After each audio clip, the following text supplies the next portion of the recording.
Good evening, ladies and gentlemen. I just wanted to make another video for this channel because this will probably be the last one I make in this house. As I have told you, I'm disabled. Pretty much getting close to bankrupt, and I have to sell this house, which was mine and my wife's. We bought in 2007. Found out it was an HOA. Found out they won't let me run my businesses. Here I'm disabled. I got all these side businesses I can't run, but I'm in an HOA that won't let me run them. So that doesn't help. Then my wife passed away. She was working. She was at the same job for over 20 years. She worked in a high-end professional dental office. And then my dog's over here chewing on a bone. You'll probably be hearing him. But, I'm going to go back over some of the things about him. And I know this channel has been solely dedicated to exposing George Lucas. And that's why I'm going to keep making videos on this channel. And that's all they're going to be about. And the thing is I just wanted to go because some people think it's an obsession, but you're wrong. I don't spend all of my time thinking about him or what he did. And to be honest between me and you, if he had never lied, there would have never been a single video made. If he had never told me he was going to make me rich and famous, there would be no videos about me talking about George Lucas. If he had done what he said he was going to do, there wouldn't be any videos on this channel. And I'm going to keep making the videos even once I move wherever I go. I'm going to make them. I'm going to keep, and I have the stuff to set up a studio like I told you, and I wanted to make a movie, and I have a green screen and everything. So here's the thing. I don't want his money at this point. My thing is, to me, if he came out and told the truth tomorrow, I wouldn't have to make any more videos. This channel is not the only channel I have. I'm a chef, so I actually do cooking videos, which I lost a lot of my motivation when my wife passed away. I've been through a lot in 3.5 years. You wouldn't even believe me if I told you. But I always get that thought in my head that, there's things in my life I would never change. I would never change that I met my wife. I would have never changed. I would have liked to see her live longer. So I think if things would have been a little different, I think she would still be alive. I honestly do, because I think a lot of things about my life and what happened even back then has kind of, it's like that. There's even a path. Your life can go down like a path that has two splits, or it can go down so I think everything that happens to you can lead you on another path that leads you on another path that leads you on another path. And I think that what he did kind of put me on a bad path. And I don't mean it like that he's destroyed my whole life. I just mean that things could have been better. And I think that his decision, and that's why I think it'll come back on him, because God doesn't, you don't do that. You don't do what he did. You don't tell a 7-year-old kid, hey, give me what you got and then I'll give you this. I'll make you rich and famous. Steal it from him and use it, and then never even care what happened to that kid. You don't do that. I don't care who you are. And again, none of you can walk a mile in my shoes. None of you. You don't have any idea. Losing 33 people, including my wife, in 3 years, and then my sister, my grandma. You don't have any idea. Then being disabled, being messed around with the system, being messed around by my HOA. I've taken them to court. I sued them and won the case. I have done so much. I almost felt like giving up. I really did. And my father was very strong. It is still, he's still alive. My father and my mother are both still alive. And He's a very strong person, mentally, logically. He speaks reasonably. He's not someone you would sit and talk, stupid things about. He doesn't play stupid at all. He understands what happened. He knows. They still had a hard time because they were going through all this divorce and stuff back then. There was so much happening in their lives that they really kind of missed it. It was like they missed it. They didn't even know, And again, like I've told you in the other videos, when Jack Hamburger, George Lucas's cousin, almost killed me with that piece of rebar, my parents thought that I fell on a tinker toy. They didn't know this Jack Hamburger almost killed me. They didn't know. They didn't know he was George Lucas's cousin. They didn't know he conned me into coming over to his house and getting on the phone. They didn't even know what happened.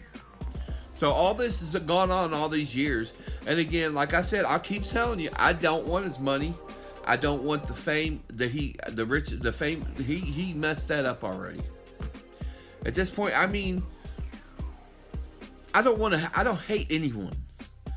But I hate the things people do. And this is one of those things that I really hate what he did. I liked Star Wars until I remembered the truth. But then there's still the side of me now, because I may not have been a holy roller and went to church every Sunday. But then get to starting to look at the Star Wars movies over the years. And you look and they never ever talk about God. I mean, there's no mention of God. Then he calls the Force, which I told him on the phone was the will of God. He calls it something that comes from bugs. I mean, that's single-celled organism. That's midi-chlorians, what he called it. Again, but I just wanted to show y'all. I don't spend all my. I do cooking videos. I have a political channel. So, and I have it on Rumble and I have it on YouTube. And if it ever gets banned off of YouTube, I'll just move on over to Rumble and stay over there. But I think I get a little bit more, but I honestly believe that I'm under this algorithm like you wouldn't believe, and it's not something I'm just imagining, because I had at one time 30,000 followers on. I'm not getting into it. I was sharing videos. All of a sudden, I got banned. They said I was targeting certain. They said targeting certain groups at first, but then they changed it to participated in targeting. Who am I targeting right now? Right, the person who targeted me at 7 years old, right? Okay, so let's just turning it around. Here's the thing. Again, I'd love to see him pull me into court. You know what? I kind of backed. The only thing I did do then was I stopped writing any of his businesses or businesses he was affiliated with. I didn't stop telling the truth. As a matter of fact, I started writing more newspapers, USA Today, Oprah Winfrey. I was writing the president. I wrote William Rehnquist when he was still alive, and he was the head of the Supreme Court. So I wrote. Look, there is no way in the world that I could have had, for instance, let's just say this piece of paper, me and you, just now. Me and you're the only ones that knows about it, right? And I go and hide it. Nobody in the world knows, just assuming we're not here on the internet. And nobody knows this piece of paper exists. And I write your name on it. And I go hide it somewhere. Now, nobody knows it exists except for me and you. And in this case, it was my mother. And I know she didn't do anything with it. She's poor. I mean, there's no way. If she did something, she really got messed over because she's poor, And that piece of paper that I'm talking about said Jedi Knights in the Force, and I'll show you that again. But nobody knew it existed. Now, my brothers were there when I wrote it, Vince and David. David didn't even remember all this. Remember, I told you when my mother was telling the story that I was playing as a kid running with a stick in my mouth. That's what she said. And then I fell on this tinker toy. That's not what happened. And I know the story. I know what happened because I was in his backyard and his cousin pointed a piece of rebar at my face, and that I was running then. And it ripped my whole palate loose and shoved it back. I go home. Again, I told y'all this story. I picked up a Tinker toy off the ground and felt the roof of my mouth. The roof of my mouth was gone. And the stick came out with blood on it. And I turned to walk to the bathroom. She was sitting, I guess from where you would be sitting, your perspective. I went to the bathroom that way. I fell, so she thought it went in my mouth, and it had blood on it. So she assumed that that's what happened, and that's not what happened. Okay, I'll keep telling the story until the day I die. And then God knows, God is my witness that I know exactly what happened. My brother, Vince and David, were both in the backyard with me when he did it. And I don't even know what happened to them because I was so freaked out, I jumped up and ran. And I don't know if they knew what happened to me or if they ever did figure out something happened then. Or I don't know what happened to them. But I know I ran home and could try to get Mom's attention. That's when I picked up the Tinker toy. And Vince and David, I don't know if they ever figured out what happened until 1999, or when my mom started telling that story, and I go, that's not what happened. Okay, then that's when this whole thing started snowballing in my head, and it was like pushing me to remember, and I was trying to remember. And again, I went back to Florida in 1999, at the end of 1999, and stayed in Port St. Lucie, Florida. I originally wrote that piece of paper in West Palm Beach, Florida, which was in 1974, 3 years before Star Wars came out. In 1999, I came back up at the beginning of 2000. I think it was February or March. And me and Mom were going through paperwork, and I pulled out that document sleeve and pulled that piece of paper out. Because we were going through old paperwork. Mom was packing up to move, and so we were making sure things got took, to where they were stored away. My paperwork was there. There was 3 sleeves that had us kids' documents. Again, I've told you this in the other videos. Mine, my brother Vince, my brother David. All 3 of us had our own sleeve, and each one of our own sleeves had our birth certificate, our immunization books, our medical records, everything, like our diplomas. And there was 3 of them, and there was 3 brothers. Figure it out, There was 3 sleeves, 3 brothers. I go back in 2015, my sleeve's gone. Now here is the thing. I called my brother around 2001 after he tried to get me to stop calling. That's when I boosted my efforts. I didn't slow down. I went further. I went harder. Okay. I went to I got a hold of the Louisville Public Library. I started getting copies of addresses. That's those where I show you Jack Hamburger's address, 5707 Robwood Road. I'll show you that here in a second. And then you can, if you live in Louisville, you can go to the free public library and copy them yourselves for free. But if you're out of town, like I was up here in Ohio, I had to give them a donation of $10, and then they copied all these pages. Well, I went back too far. See, in 1973, he wasn't there. So I had 71, 72, 73, or I had 72 and 73. And then I had to go back again and get 74, 75. But instead of looking for someone named Lucas, what I also did the first time was I just put Lucas, look for the name Lucas. So there was nobody there on Robinwood Road named Lucas. And I was like, well, I know he was there, and I'm pretty sure it's this or this house, right? So the next time I paid $10 again, and they copied again, and this time they got 5707 Robinwood Road and 5709 Robinwood Road, which of course been the same, right next door to each other. And I wasn't sure at that point, and I knew it was one of them, and I kept looking at the names, and I remembered my brother saying, Jack is your friend.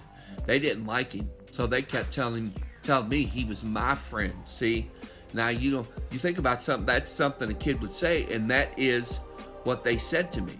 And I still didn't remember that at that point.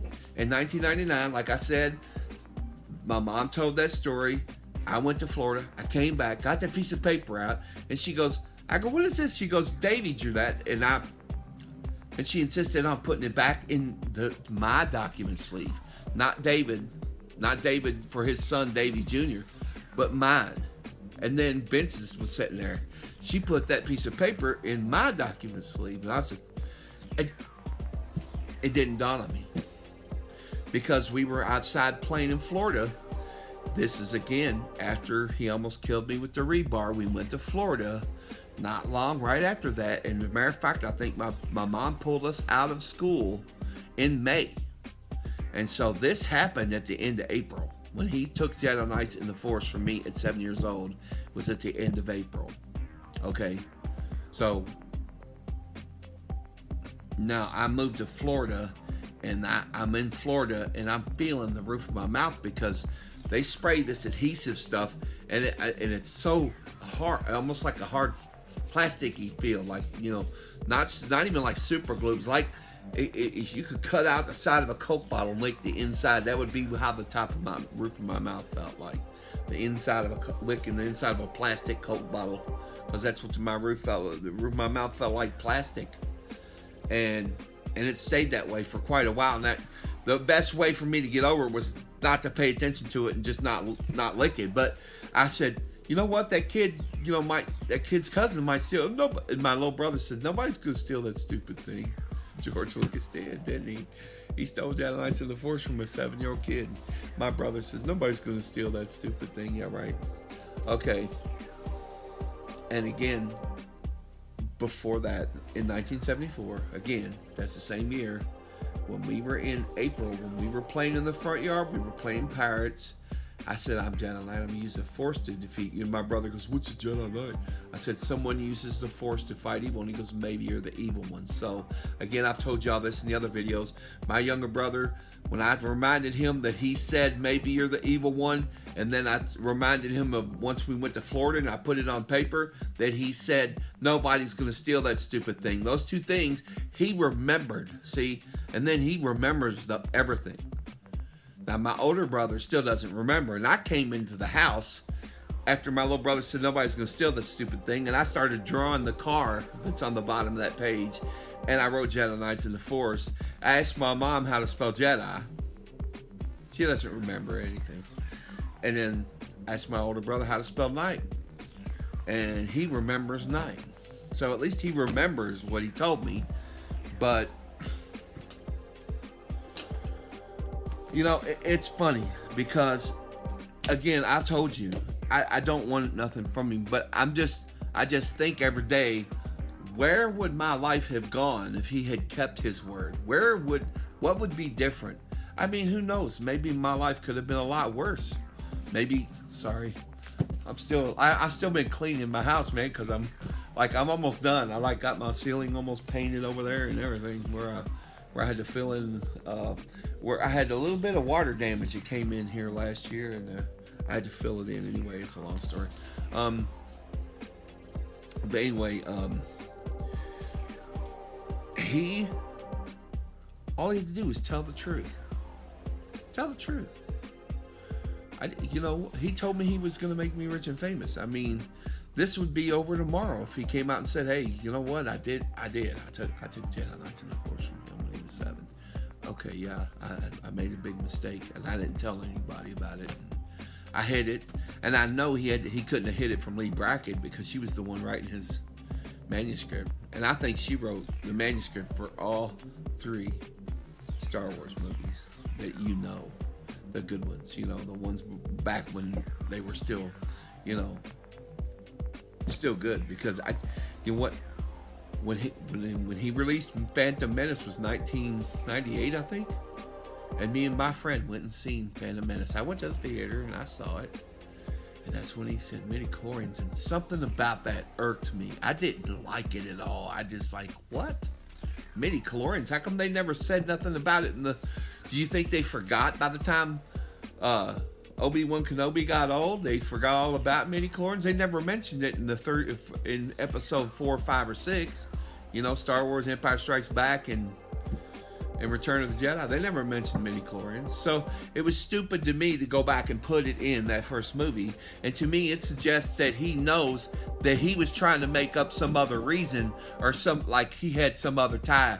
Like he already had a name thought of. No, he didn't. No, he didn't. And that's exactly why he said what he said. Because he knows he's trying to create a bond there that wasn't there. Because he knows what he did. He knows where he really got the Force and Jedi Knights. And again, I told y'all, like in the last one, that he got Jedi Knight from me. And I told him the Force was the will of God. Now, again, Lee Brackett, Edmund Hamilton had a Force in their book. And he even called the Force in one of the books. But I was 7 years old. I had never read any Lee Brackett and Edmund Hamilton books. They were like space opera. His book, like with lightsabers, was from 1933. Yeah, lightsabers was in 1933. You know, that was 44 years before Star Wars came out. Imagine that. But it's the thing. You know, I'm not trying to take nothing from him. I'm not bearing false witness against him, because I don't do that to anybody. I'm just telling you what happened. And when I was 7 years old, George Lucas took Jedi Knights. He told me he was going to make me rich and famous, and he left me in the dirt. And the next year, I was in a foster home, and I was like semi-handicapped then, because I had pulled a coffee percolator down on me. And I think in my one video you could actually still see that. But I got sideburns now, so you can't hardly tell. But 50% of my body was burned, second, third degree burns. I was tied to a bed face down for over a year. Face down. This is how bad my life was, okay? And then once I got out, they was putting me in dance classes and stuff to teach me how to walk normal again. By the time I met his cousin, Jack Hamburger, I was starting to run and stuff a little bit. And that's how I was running when he pointed that rebar in my face. But I had a terrible, terrible habit of looking the other way but I started getting out of that by the time I met him, I guess. And because my dad said I busted my head. There's probably a lot of scars on my head from me walking into things, because I'd be looking this way and walk right into something. And because I was tied to a bed face down. You know, you understand, I was in a bed like that for over a year. So getting out of the habit of, you know, looking behind me instead of in front of me, you know, where I was going. My dad used to joke and said I was nostalgic, you know, and that was the thing. And see, but George Lucas, he don't know nothing about my life, man. He's an idiot, okay? I'm sorry. Anybody who would steal from a kid and not even care, not even to look at anything. What if Jedi had come from someone else other than me, and when he took it, he didn't know. He didn't know. He really didn't know that I wasn't even telling him. He was probably, I can't imagine he was holding his breath. Good Lord, he probably was holding his breath till I was 21 or later, thinking, oh, well, if he doesn't come that after me by the time he's 21. Which I was already 33 when I met my wife, and I moved from Kentucky to Ohio, and all that piece of paperwork was stored way out in the country, along with my sleeve, and my sleeve just vanished. And guess what? While I was in Ohio, after his detective FBI agent, Bob Frederick, came to my house because when I remember the truth, at the end of 2000, I started remembering, everything came back to me. I started writing him, hey, you know, I'm about to be married in April, you know, be nice, you know, if you kind of acknowledged, you know, what happened or anything, and I was totally nice. If you read my letter, I posted that letter up in my other videos. He'd come forward and just say something, but he didn't. He never did. He just kept like ignoring my letters, and then finally he sends an FBI guy to my house, tries to feel me out. Then he comes back again after I wrote another letter, and this is 2001 by now. So then he threatens me, and I said, you know, I was kind of like, screw you, I didn't care. I wrote another letter. Then he tries to have me arrested, and see, here's the thing. I never threatened him, so there was nothing threatening. And then he tried to get a menacing charge taken on me. Isn't that ironic? The last one of his movies I saw was A Phantom Menace. I'm like, come on, man. Okay. He tries to take a menacing charges out of me, and I was like writing him like once every month or two. It wasn't even like, like when you used to call somebody, you could only call them, 7 times in a day, or you would get into trouble if you did that. Something like that. I don't remember, because I didn't do that sort of thing, but I was writing him because he owed me, because he told me he was going to make me rich and famous. And what's he do? He tries to have me arrested, sends the FBI guy back to the Bedford, Ohio Police Department. They tried to take menacing charges out of me. The police detective Ritter was his name. He reads all these emails and he goes, well, you never threatened him. And he said, sounds like you got a good case. Why don't you get a lawyer? I have been. Dude, I've been trying to write lawyers. I wrote lawyers from before that, and I wrote lawyers after that. I wrote newspapers. I wrote Oprah Winfrey, Montel Williams, USA Today, Newsweek, everybody. Nobody cared. Nobody cared, man. This guy robbed a 7-year-old kid, said, hey, come here, kid. Let me steal candy from a baby, and I'm going to walk away, and nobody cared about it. Nobody did anything. I've read every president since I found the truth out in 2000. I've written every president, including Trump. Now, I don't know if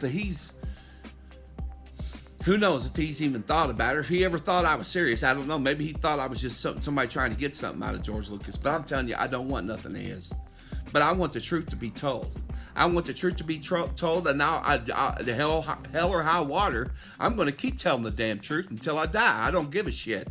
And I'm telling you right now, I will keep telling the truth until George comes out and fesses up, or he goes to his grave swallowing the lie, and he will go to hell for it. And I'm telling you. And I'm not, you know what? You're not going to get out of it. You can't lie. 50 years, dude.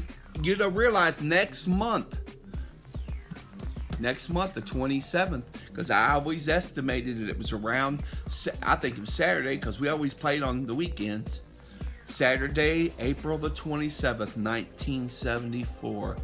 When he finally got me over to his house, that's the day he almost killed me with the rebar. His cousin, Jack Hamburger, almost killed me with the rebar. That's the day he got me on the phone. That's the day he promised to make me rich and famous. That's the day he lied to me. And he took it and never did anything. You can say what you want about me. I don't care if you don't like me. I don't care if you don't like the truth. I'm just trying to tell it to you. I know what happened, okay?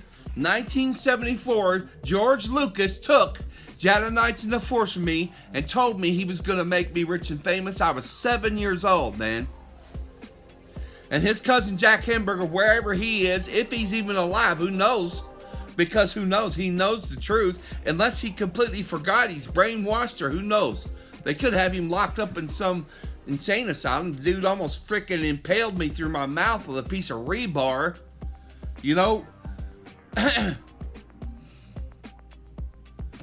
Nobody that I've met in my life has put up with the crap that I've had to deal with in my life. And I'm telling you, man, I was so poor when I was a kid. I lived next to the projects, and I'm about to cut this off in a minute.